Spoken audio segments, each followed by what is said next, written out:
Hello friends.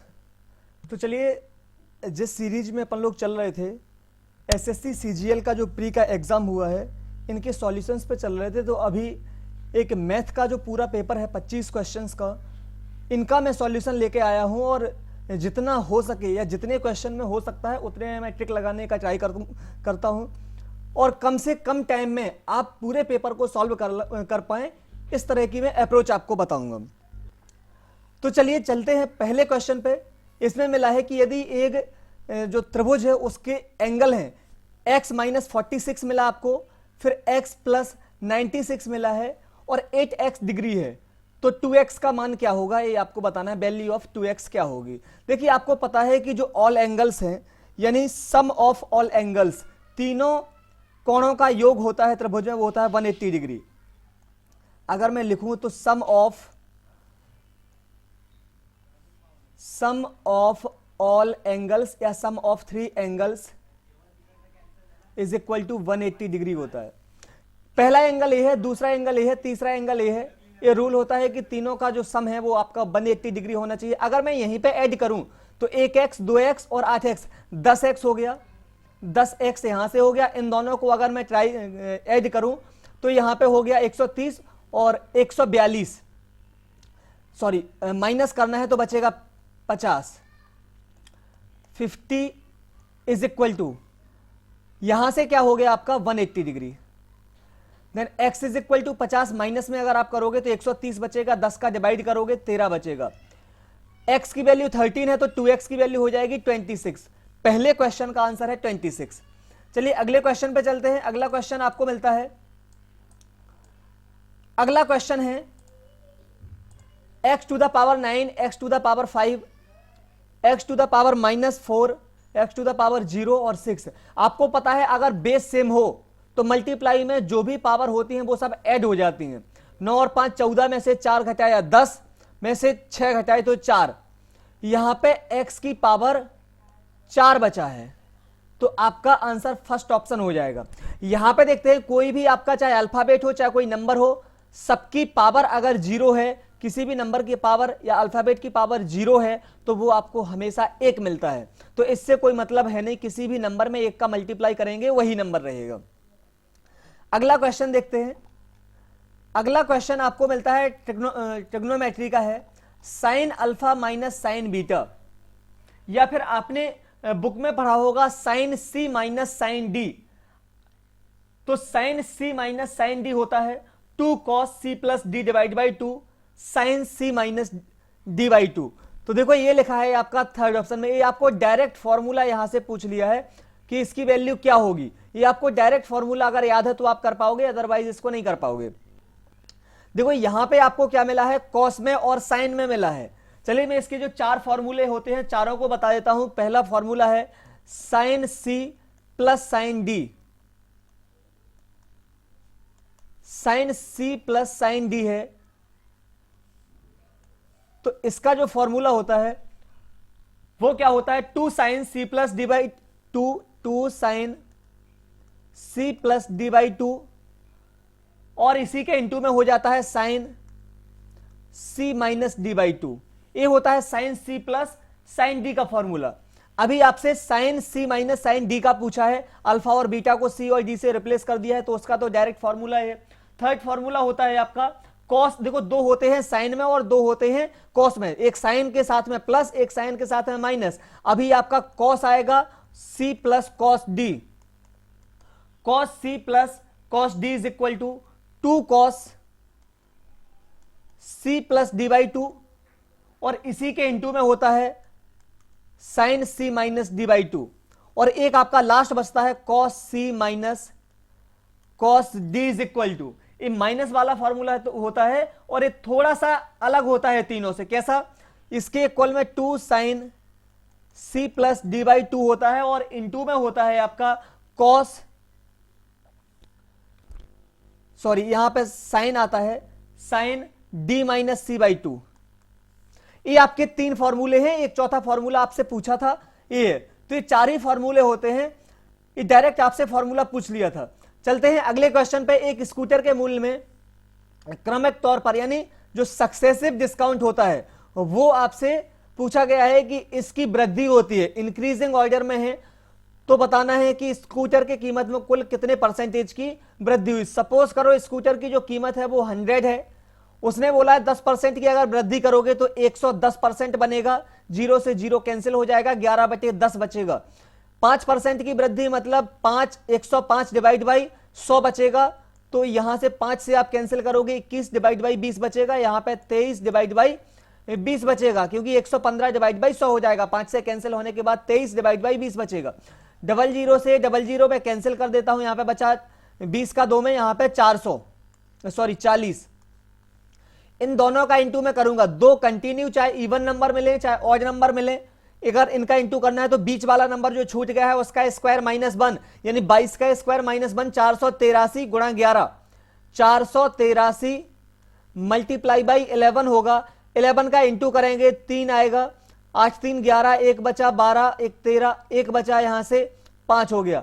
अगर इसका आप डिवाइड करोगे तो डिवाइड में 40 तो रहना ही है, अगर डिवाइड में 40 रहेगा और इसमें से 4000 माइनस कर दो, क्योंकि 100 बार अगर आप डिवाइड कर दोगे तो 4000 हो गया, यहां पे बचा 13 और 13, इसमें डिवाइड करना है आपको, तो 40 का मैं करूंगा तो 40 का हो जाएगा आपका 3 में 120, यहां पे 11 बचा, अगर यहां से 11 बचा है तो 113 हो जाएगा, 3 बार डिवाइड नहीं होगा, 2 बार होगा, और डिवाइड में 40 तो आना ही है, मतलब 32 टाइम्स पूरा डिवाइड गया। कौन से ऑप्शन में जा रहा है? 32 टाइम्स पूरा डिवाइड, तो सेकंड ऑप्शन आपका करेक्ट है, पूरा सॉल्व करने की आपको जरूरत है नहीं इसमें। चलते हैं अगले क्वेश्चन पे। अगला क्वेश्चन आपका है मेंसुरेशन से अगला क्वेश्चन आपको मिला है, और इक्विलेटरल ट्रायंगल का मिला है, समबाहु त्रिभुज का मिला है।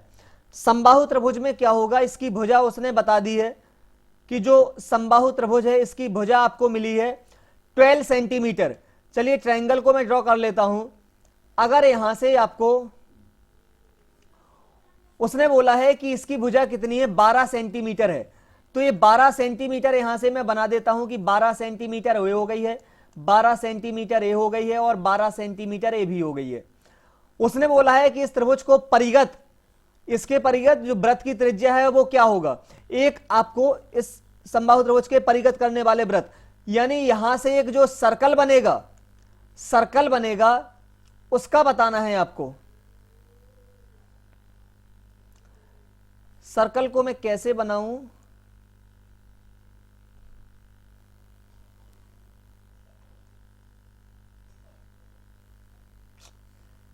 एक मिनट।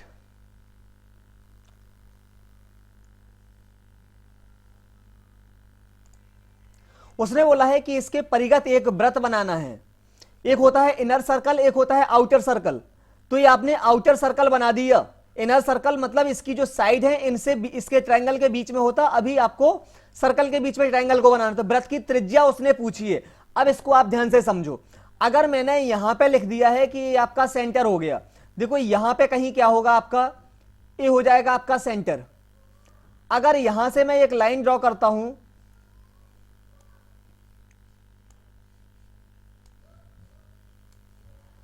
ये आपका सेंटर हो गया, और सेंटर से मैंने ये बना दिया है,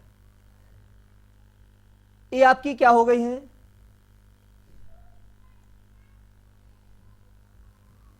ये त्रिज्याएं बना रहा हूं मैं, क्योंकि त्रिज्या वो चीज होती है जो ट्रायंगल से, जो सर्कल के सेंटर में हो और सरकमफेरेंस यानी परिधि पर कहीं पे भी टच करे। तो अगर मैं इस चीज को देखूंगा तो ये आपकी तीनों की तीनों ब्लू कलर की त्रिज्याएं आपको दिख रही होंगी। अब यहां पे मैं क्या करता हूं, ये आपको क्या बना के दिखा दी मैंने, ये है इसकी हाइट, ये इसकी हो गई है ट्रायंगल की, सर्कल की डायमीटर हो गया यानी व्यास हो गया है, और जो आपको वृत्त मिला है इसकी हो गई है ये व्यास, और ट्रायंगल की हो गई है ये हाइट। अब चलिए इसको देखते हैं।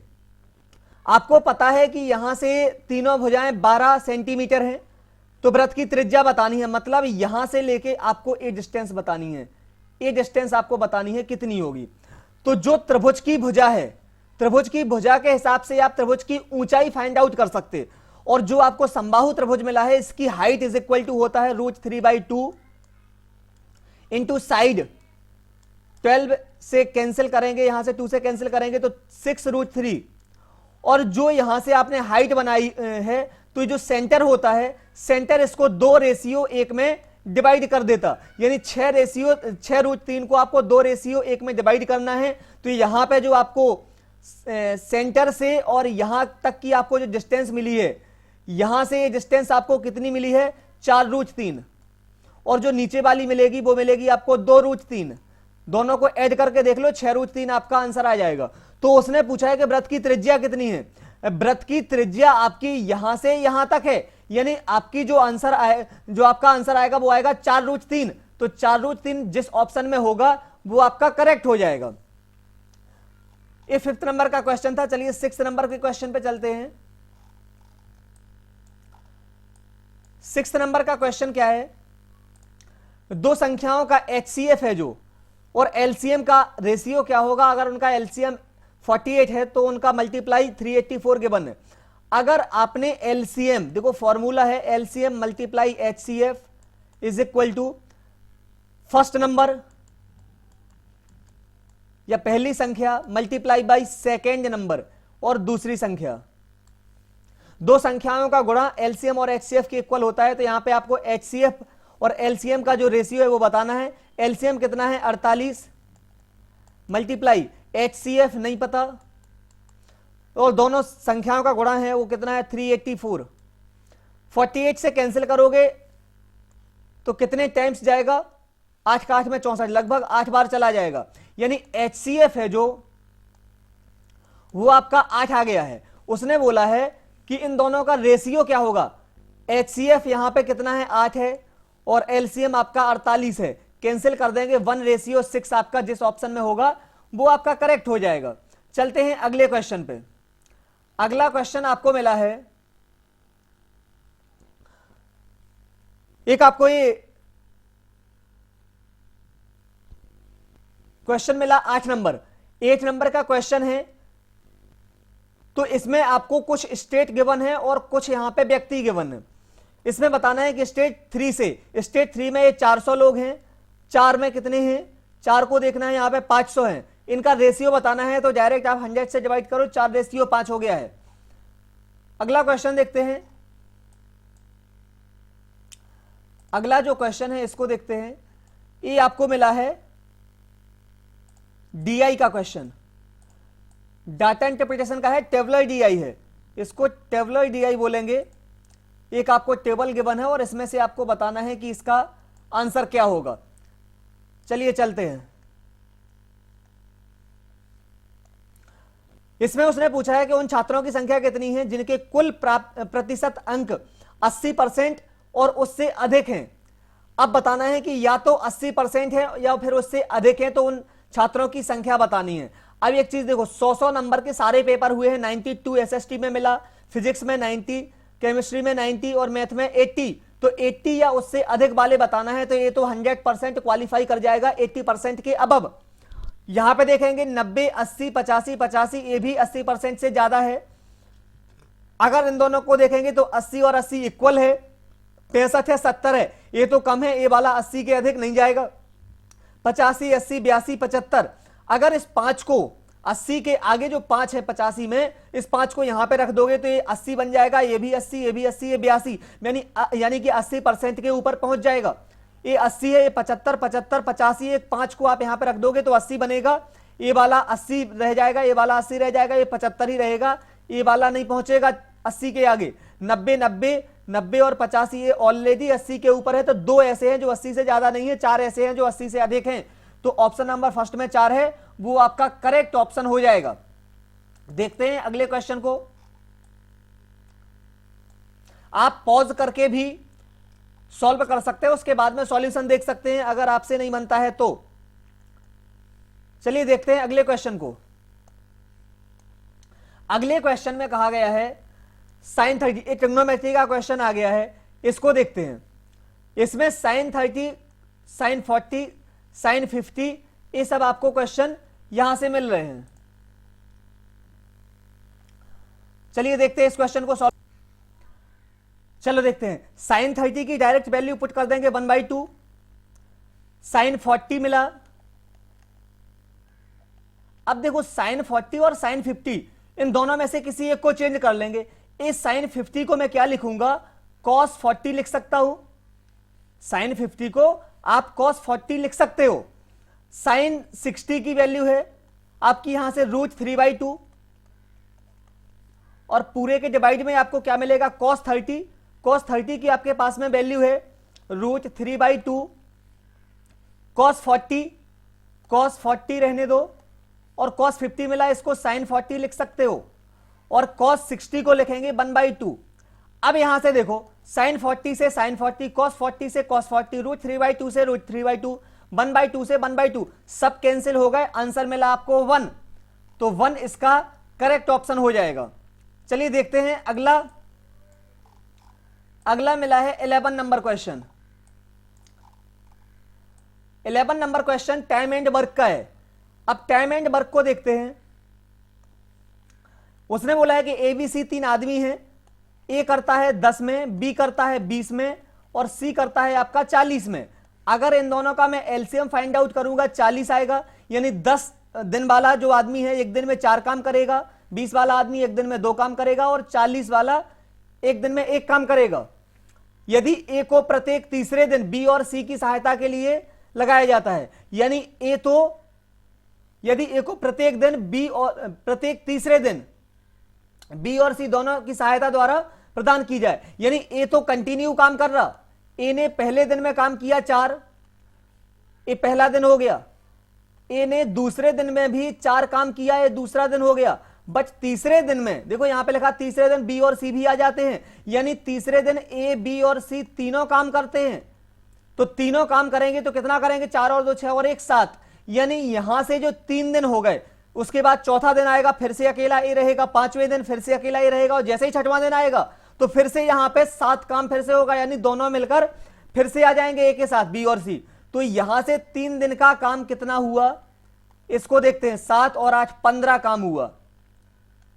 3 दिन में 15 काम हो रहा है, आपको काम करवाना है 40, तो पहले आप 30 काम करवाओ।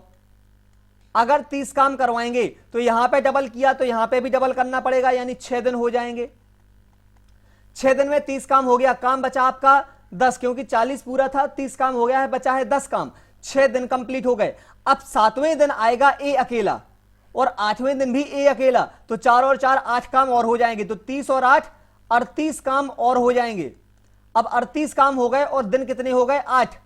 अब यहां से देखो, अगर मैं यहां पे 7 काम वाला, यानी कि जब यहां पे 9वां दिन आएगा तो उसमें तो तीनों मिलकर आएंगे, तो तीनों मिलकर 7 काम कर देंगे, तो 38 और 7 45 काम तो 40 ही था, 45 ज्यादा हो जाएगा, इसलिए 8 दिन और उसके अलावा थोड़ा सा टाइम और लगेगा। तो यहां पे देखो जिस ऑप्शन में 8 दिन और थोड़ा सा टाइम और रहेगा वो ऑप्शन टिक कर दोगे, आगे सॉल्व करने की जरूरत नहीं है। और अगर आपको सब ऑप्शन में ऐसा मिलता कि 8 सही 2/7, यहां पे 8 3/7, 8 4/7, 8 5/7, तो फिर पूरा सॉल्व करना पड़ता। तो फिर कैसा करोगे उसको देखो। 38 काम हो गया, 8 दिन हो गए, अब काम कितना बचा है आपका, 2 काम बचा है। अब एक दिन में पूरा काम होगा 7, अब एक दिन में यानी जो आपका 9वां दिन आएगा उसमें तो 7 काम होगा एक दिन में, आपको काम करवाना है 2, तो 2 काम करवाना है, तो यहां पे 7 को डिवाइड में ले जाओ, यानी एक काम होगा यहां पे 1/7 दिन में, तो 2 काम होंगे 2/7 दिन में, यानी 2/7 जो आपका था वो ये आंसर आ जाएगा, एग्जैक्ट आंसर कहलाएगा। बट इसको सॉल्व करने की जरूरत थी नहीं, इसलिए मैंने यहां पे पूरा सॉल्व करवाना सही नहीं समझा। यहां पे देखो 12 नंबर क्वेश्चन, उसने बोला है कि ओ वृत्त का केंद्र है। देखो उसने बोला है ओ वृत्त का केंद्र है, तो मैंने यहां पे ओ बना दिया कि वृत्त का केंद्र है, तो यहां पे ओ को लिख लेते हैं। ओ यहां पे आपका वृत्त का केंद्र हो गया है। बिंदु P से एक स्पर्श रेखा खींची गई है, एक टेंजेंट लाइन खींची गई है, तो यहां पे बिंदु P आपने बना दिया, और Q पर स्पर्श करती है, Q पर टच करती है, Q यहां पे हो गया है।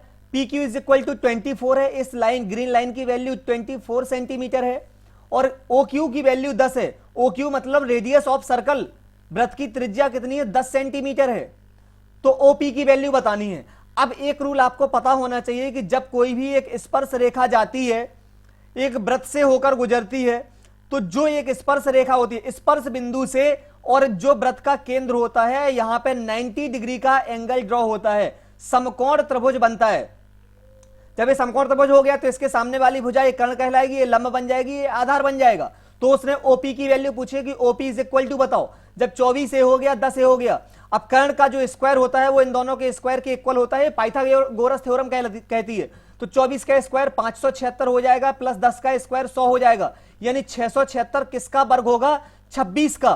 तो जो ओ से पी की डिस्टेंस है वो कितनी हो गई है, ओपी उसने पूछा है 26 सेंटीमीटर हो जाएगा। इसका ऑप्शन ए गलत है, थर्ड नंबर ऑप्शन होना चाहिए इसका, 26 सेंटीमीटर इसका आंसर हो गया है। चलिए देखते हैं नेक्स्ट क्वेश्चन को, 13 नंबर है। 13 नंबर क्वेश्चन को आपको किस तरीके से करना है, उसने बोला है कि इन दोनों के बीच का जो मध्यानुपाती है और इन दोनों के बीच का जो तृतीयानुपाती है, इनका जो रेशियो है वो आपको बताना है।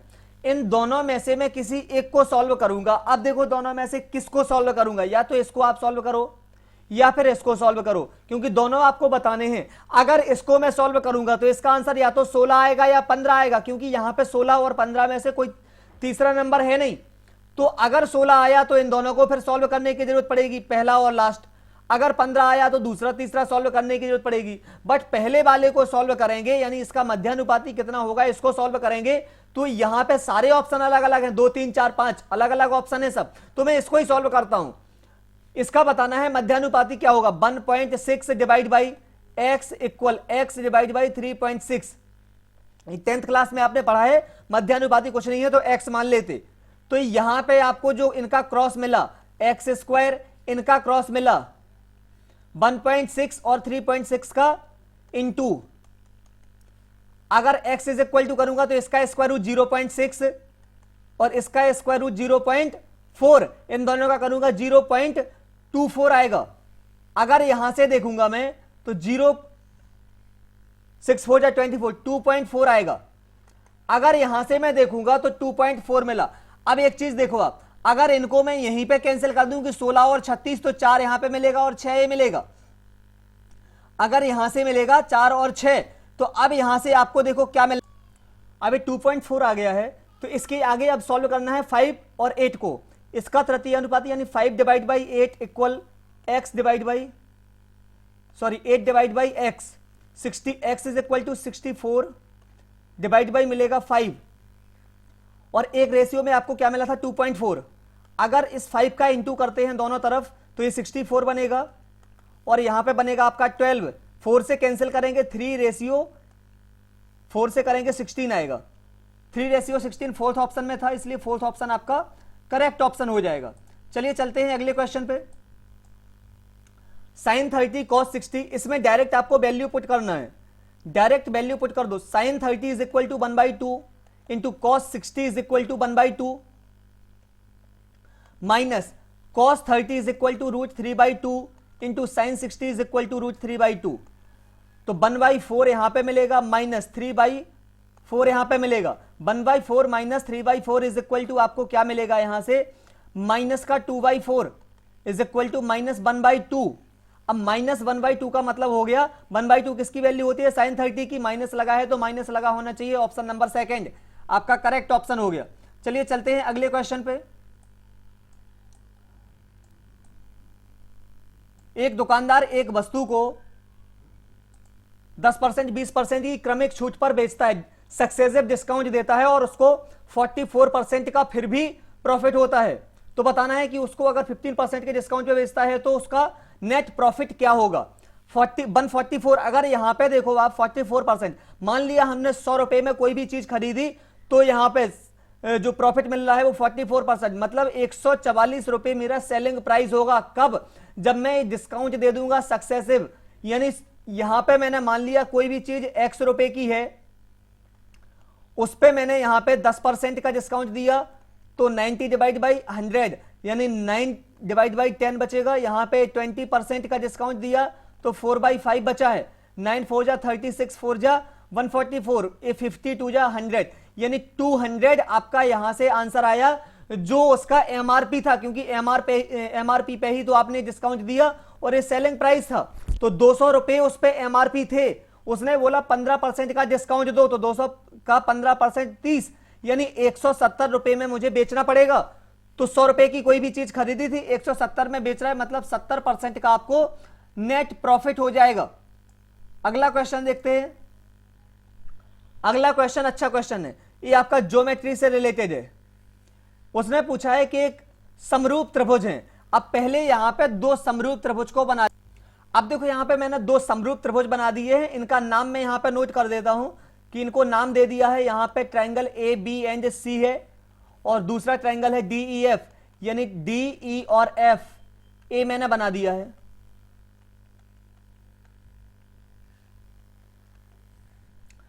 फिर वो बोल रहा है कि इनका क्षेत्रफल क्रमशः कितना है, इसका एक्स स्क्वायर है और इसका वाई स्क्वायर है। E F is equal to a centimeter, E से एफ तक की जो डिस्टेंस है वो ए है।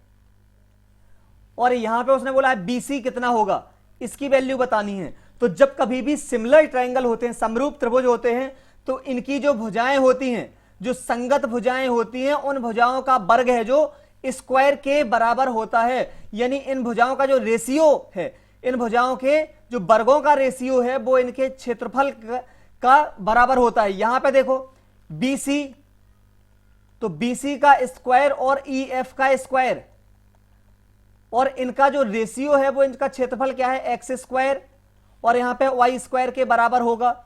अब देखो यहां से आपको बताना है बीसी की वैल्यू बताना है, ईएफ की वैल्यू आपको गिवन है 9 सेंटीमीटर, यानी बीसी का जो वर्ग है, यहां पे ईएफ का वर्ग आपको बताना है कितना होगा। अब ईएफ का वर्ग करेंगे तो ए स्क्वायर हो जाएगा, और उसने बोला है एक्स स्क्वायर और वाई स्क्वायर इसके इक्वल होगा। तो बीसी का जो वर्ग होगा वो कितना होगा, ए स्क्वायर एक्स स्क्वायर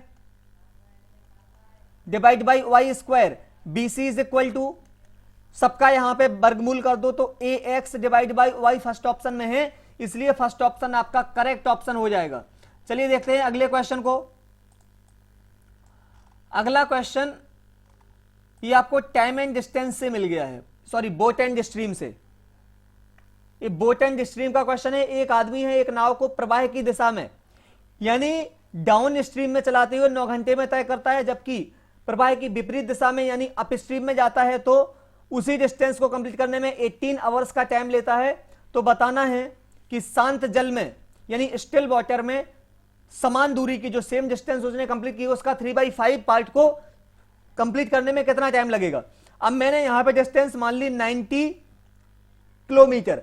अब यहां पे क्यों माना है, क्योंकि 9, 18 और यहां पे जो 3/5 है, इनका जो एलसीएम लेंगे उन सब का एलसीएम मुझे 90 मिला। 19 का आप 90 का मल्टीपल भी ले सकते हैं, 180, 270 ये सब भी ले सकते हो। तो 90 किलोमीटर को 9 आवर में चेंज किया, 9 आवर में कंप्लीट किया है। और यहां पे डाउन स्ट्रीम में किया, मतलब मैंने मान लिया एक्स बोट की स्ट्रीम है और वाई हो गई है जो बोट की स्पीड है और स्ट्रीम की स्पीड है आपकी वाई। तो यहां पे दोनों की कंप्लीट हो जाएगी। x प्लस वाई से आपने कंप्लीट किया 90 को, तो यहां पे 9 मिला, मतलब x plus y is equal to आपको 10 मिलेगा। उसने बोला है अब इसको डाउन स्ट्रीम में अप स्ट्रीम में कंप्लीट करना है सेम डिस्टेंस को 90 को, x माइनस वाई यानी यहां पे माइनस हो जाएगी बोट और स्ट्रीम की जो स्पीड है, और 18 आवर्स में कंप्लीट किया तो x प्लस वाई यहां पे 10 मिला, x minus y is equal to 5 मिलेगा। अब इन दोनों इक्वेशन को सॉल्व करेंगे तो x इज इक्वल टू 7.5 मिलेगा, y इज इक्वल टू आपको मिलेगा 2.5। उसने पूछा क्या है उसको देखते हैं। सेम डिस्टेंस यानी 90 किलोमीटर का 3/5 आएगा आपका 54, और इसको कंप्लीट करवाना है किससे, जो बोट की स्पीड है x से, और x की वैल्यू 7.5। 7.5 का मतलब हो गया है 15, यहां पे आपका जो है 54 में डिवाइड करेंगे 15/2, 2 पहुंच जाएगा ऊपर, 15 यहां पे हो जाएगा 108, यानी 108 में 15 का डिवाइड करेंगे तो 15 7 जा, यानी 7 पॉइंट कुछ आना चाहिए, वो आपका फर्स्ट ऑप्शन में आ रहा है, तो ए आपका यहां से करेक्ट हो जाएगा। चलते हैं अगले क्वेश्चन पे। अगला क्वेश्चन आपका ये रहा। अगला क्वेश्चन है, एक परीक्षा में है, एक कक्षा में 25 छात्रों के का जो औसत है वो 19 है। बाद में शिक्षक ने ऐसा एनालाइज किया है कि 2 छात्रों के इतने और इतने के बजाय गलती से 18-19 ले लिए हैं, तो जो एग्जैक्ट एवरेज होगा वो क्या होगा। 14-15 लिखना था, 18-19 ले लिया, 14-15 का मतलब दोनों का योग है 29 आना चाहिए, और इसको रिप्लेस किया है 27 से, सॉरी 37 से। 37 यहां पे ले लिया है, मतलब कितना कम लेना चाहिए था, 8 कम लेना चाहिए था। ले कितना लिया है, 8 ज्यादा, यानी जो 8 कम लिया है वो 25 छात्रों में डिवाइड करना पड़ेगा। तो यहां पे आपको मिलेगा 3 पॉइंट, यहां से बचेगा 25 का 3 में 75, 5 बचा, यानी यहां से मिले आपको 32 3.32 मिला 25 का डिवाइड करने पे। इतना आपको कम करना पड़ेगा, सॉरी 8 में डिवाइड करेंगे तो 0.32 मिलेगा। 0.32 19 में से आप कम कर दोगे तो 18.68 मिलेगा। जिस ऑप्शन में होगा वो आपका करेक्ट ऑप्शन हो जाएगा। चलते हैं अगले क्वेश्चन पे। अगला क्वेश्चन मुझे अच्छा क्वेश्चन दिखा, अगले क्वेश्चन को देखते हैं। x एक नेगेटिव नंबर है, इस प्रकार है कि आपको बताना है कि k plus k inverse equal -2। अगर मैं k की वैल्यू यहां पे -1 रख दूं तो यहां पे भी -1 आएगा, और दोनों को ऐड करूंगा मैं तो -2 के इक्वल हो जाएगा। मतलब k इज इक्वल टू -1 को मैं पुट कर सकता हूं।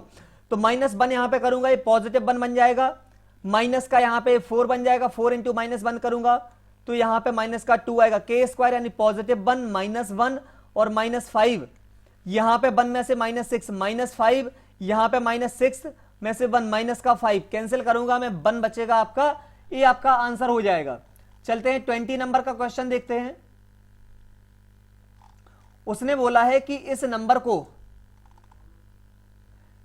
को आपको क्या करना है, 8 से डिवाइड करना है, तो रिमाइंडर क्या बचेगा। देखिए ये क्वेश्चन हो सकता था, और इसको रिप्लेस अगर मैं कर दूं, कोई भी नंबर मिल गया 5 2 3 1 6 5 4, कुछ भी लिखते जाओ आप, 6 1 2 7।